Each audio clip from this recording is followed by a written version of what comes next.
Thank you very much, Mary, and it's genuinely really brilliant to see such a large crowd of people here today to discuss this important topic. And like the other speakers, I'd like to thank the CPI for organising the debate. Some of the stuff I'm going to deal with is a little bit similar to the previous speakers, but a lot of it is actually about the future rather than the present and the past. And where I wanted to start is by saying, really in my view, there has never been a better time to be a left-wing Republican in this country. And I say that not just in terms of the last 20 or 50 years, but really in the last 100 years. And in three senses it strikes me as it's a good time to be a left Republican. The first is, as a political force, progressive or left-wing republicanism is now stronger than it has ever been. I say that obviously as a Sinn Féin member, reflecting the political and electoral strength of Sinn Féin North and South. But even beyond Sinn Féin, if you look at trade unions, if you look at other political movements, if you look at community organisations, or even just the political debate of ideas, there is more space for articulating progressive Republican or left Republican ideas now than there has been for quite some time. And I also think, and both Tommy and Brian touched on this, the receptiveness among the general public to those progressive Republican ideas is stronger now than it has been for a very long time. Sometimes we can be a little bit dismissive of that broader debate, but there is an active debate out there, North and South. Some people talk about it as the Second Republic. Some people talk about it as, rethinking the Republic. Even the Irish Times had their own debate with all its problems and contradictions last year. But there is an active discussion outside of this room already happening about the state of this so-called Republic in the 26 counties, about the state of developments post-conflict in the 6 counties, and the type of society people want to construct and build into the future. And I think that's a really positive development. And then also, of course, the political and economic context. Many of the problems and difficulties the previous speakers outlined, but not just in a domestic sense, but in a European and a global sense, means that people's sense of whether or not the society in which we have been living over the last number of decades can meet our needs, social, economic, political, cultural, is being questioned more than I think at any other period, certainly in my own lifetime. So in that sense, I think, notwithstanding the huge difficulties ordinary people are facing every single day as a result of the economic crisis and the social crisis, I think these are really good political times for us as political activists and as progressive and left Republican activists to be involved in politics. And one of the things I think, and I'd like to return to this just as I conclude in a few minutes, is that as we approach the centenary of 1916, genuinely we are entering a kind of a historic window of opportunity to make some very profound changes to the way in which politics is organised in this island and the way in which people's lives are organised. And of course, a lot of whether or not those changes take place depends on the type of political work that we and people like us across the country and indeed beyond our own shores are involved in. And of course, all of that is good news. All of that leaves room for optimism. But there are also many risks involved in the coming period. And again, in my conclusion, it's really those risks and challenges that I want to focus on. But before I do that, I suppose I should address the central question we've been asked to talk about today, which is 21st century republicanism. What does it mean? And one of the things has always struck me, and this is, I suppose, me reflecting on my own sense of what republicanism means and what it means to be a Republican activist, is we're often very confused about what that term means. I mean, in a classic sense, in both the way Mary and Tommy outlined it, republicanism has very little to say about the kind of society you want to live in. It doesn't advocate socialism or neoliberalism or any of those things. And republicanism has very little to say about who constitutes the people. That nationalist question that has dominated Irish politics for several centuries. It's about how you govern. It's the procedures. It's the way in which decisions are taken in a society. So for me, when I talk about left republicanism, it's not that narrow definition alone. And I think that's one of the great values of Irish republicanism, and particularly progressive Irish republicanism, as it's developed since the 18th century, is that we're talking about a political ideology and movement that isn't just based on the classical principles of 18th century republicanism, but it has constantly been kind of supplemented, first by nationalism and progressive nationalism, which is a core element, certainly, of my own political philosophy, but also of socialism and the idea of social and economic equality, particularly in the 19th century and the end of the 19th century. But a socialism that's informed equally by feminism, by ecologism, by internationalism, all of those progressive movements that have had different strengths and different origins in many respects, but really come together in that kind of progressive Republican project since the middle to the end of the 19th and early 20th century. And today, what do those things mean? Today, what does it mean to be a left Republican? Well, in the first sense, it is about completing the project of the national revolution, ending partition, uniting Ireland, and creating a national democracy in which all of the people who live on the island of Ireland are sovereign. And not just sovereignty in terms of national sovereignty, but also in terms of sovereignty for individuals and sovereignties for communities, whether they're geographical communities or communities of interest. People actually having real control over the day-to-day decisions which govern their lives.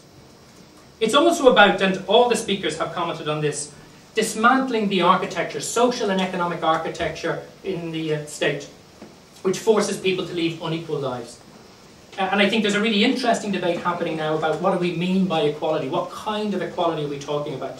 And for me, of course, we're talking about building a society, not just politically, but economically and socially, that's actually about equality of condition.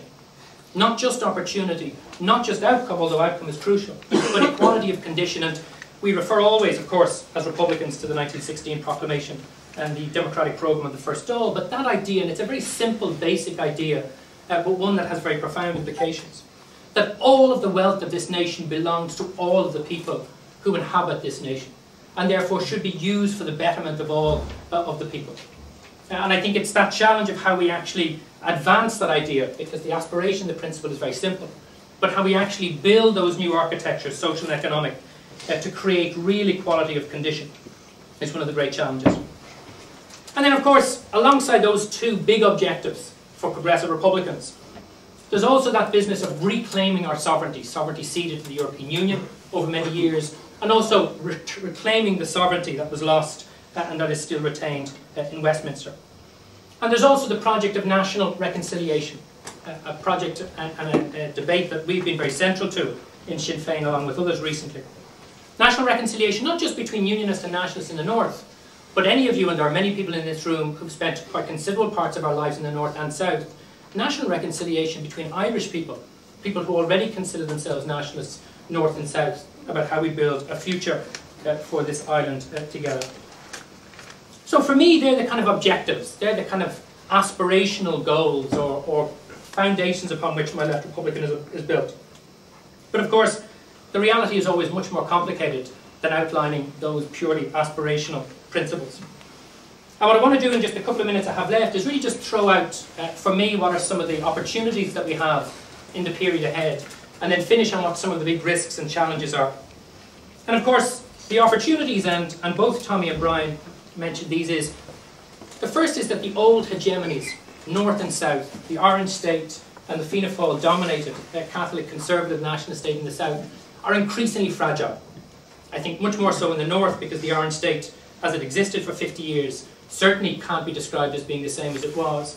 But there are still large vestiges of the traditionalist and the rejectionist ideals that created so much difficulty, particularly for nationalists, but also for working class unionists and loyalists for decades. But the union itself has been challenged, and look what's happening in Scotland. Like, that's not an accident, that's not unrelated to what's been going on in the north of our country over the last 2 decades. So it's not just unionism in the Orange State which is being dismantled and taken apart, but the union itself is being challenged, and that creates opportunities. Nothing inevitable, nothing certain, but certainly challenges and opportunities for all of us. And in the South, and again it's the point that Brian made, it's not just that Fianna Fáil is in meltdown, it's that the way in which this state was controlled politically by Fianna Fáil and Fine Gael since its foundation has changed dramatically. And one of the examples I always give, and it's only an example, is that from the foundation of this state up until the late 1980s and early 1990s, in every single election bar one, the combined electoral strength of Fianna Fáil and Fine Gael was 80%, 75 to 80%. The inter-party coalition with Clan Republic and the two Labour parties in the 40s was the only period where it fell significantly below that. What has happened consistently for the last decade and a half is that the electoral support of those two centre-right parties has declined and declined dramatically. Most, of course, dramatically in the last election, but that's just the most recent part of the trend. And consistently now, Fianna Fáil and Fine Gael can only count on about 50% of the support of the population in elections and opinion polls. And what that tells us is there is a sea change, slow, steady and underground, in the way in which people are thinking about politics, political parties, and who they'd like to see govern this state. And that also creates huge opportunities. And the converse of that is the percentage of people willing to vote for progressive parties. And we all have different definitions, and I'm probably more liberal than most in how I define progressive parties. But if you take all those political parties, including Labour, who say they want something different, not necessarily who deliver something different in government, but who say they want something, then the percentage of people choosing those parties has reached historic highs in the last general election of almost 40%. With all of the contradictions, of course, that's what happened since then to be taken into account. If they're the opportunities, what are the challenges? What are the risks and the dangers in the time ahead? And for this, I'm going to talk about those that are probably more relevant to Sinn Féin, because I think in these types of debates, we need to be asking ourselves the more difficult questions about our own brands of republicanism, our own political projects. But equally, I think these all apply to the other speakers. And the first, of course, is the challenge of being in opposition and in government. We have an administration in the north. It's part of a project of conflict resolution, and in Sinn Féin's view of national reconciliation and national reunification. But that creates all sorts of challenges, particularly when we're a party of opposition here in the south, and I'm sure during the questions and answers we'll deal with some of that. But there are real difficulties and challenges in trying to manage the relationship between being a party of government, albeit in a devolved administration with much more limited powers than a sovereign parliament, and the Troika-ruled state here in the south. And those types of difficulties and challenges, I think, need to be debated openly and honestly so that we can ensure that we overcome them for the best of the struggle overall. There's also a tension or a challenge around the whole question of taking power versus taking office, or taking power versus holding office. And again, Sinn Féin is a party that wants to be in government. There are some people on the left who think that government is inherently a bad thing. I'm in the business of politics to be in control of the state, not as an individual or as one political party, but for too long the state has been run by the right. And what Sinn Féin is about as a political party is being part of a movement to try and take back the state from the right and use the institutions of the state in the interests of working people.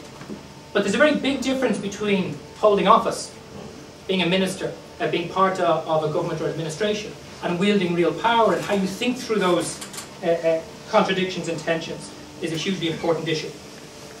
The other one is alliances and coalitions, and Tommy spoke about this, and I think most eloquently, because of course part of the difficulty, whether it was with the more liberal end or bourgeois end of the United Irish movement, or indeed with the Cumann Gael end of the independence movement, is that that's all about who your coalitions and alliances are with. And it's the debate that, you know, when Brian and I were both in the same organisation, we constantly debated, and Sinn Féin continues to debate it, is that we're not going to have an outright majority on this island tomorrow, or in 5 years or 10 years. So who do we build alliances with? On the left, on the centre, on the right? What are the risks and the realities involved in those? Because crucially, if we don't build alliances, the right will continue to control state power and the institutions of the state and use them in their own interests. And finally, I suppose the biggest tension for all Republicans, irrespective of where you stand in the debates between our respective organisations, is that tension between the national project of reunification and the social economic project of democratic socialism. And there is no Republican organisation in our history or in present, in my view, that has successfully resolved the difficulties, the ideological, the strategic, or the organisational problems and tensions that rest between those two fundamental parts of our project. And certainly I've never seen any organisation convince me that they have. Although I think, and it's the reason why I'm a Sinn Féin activist, we're doing a better job of it now than many of our predecessors that have been named by other people here today. So just in conclusion then, I suppose what I'd like to say is this: we've never had a better opportunity to advance our objectives. Never in the history of our struggle, in my view. But we will only do that if, when we have debates like this, we ask the difficult questions, and not just the difficult questions of each other, but the difficult questions of ourselves, to ensure that whatever our contribution to that struggle is in the period ahead, it's better than the contribution that we made before we had the debate.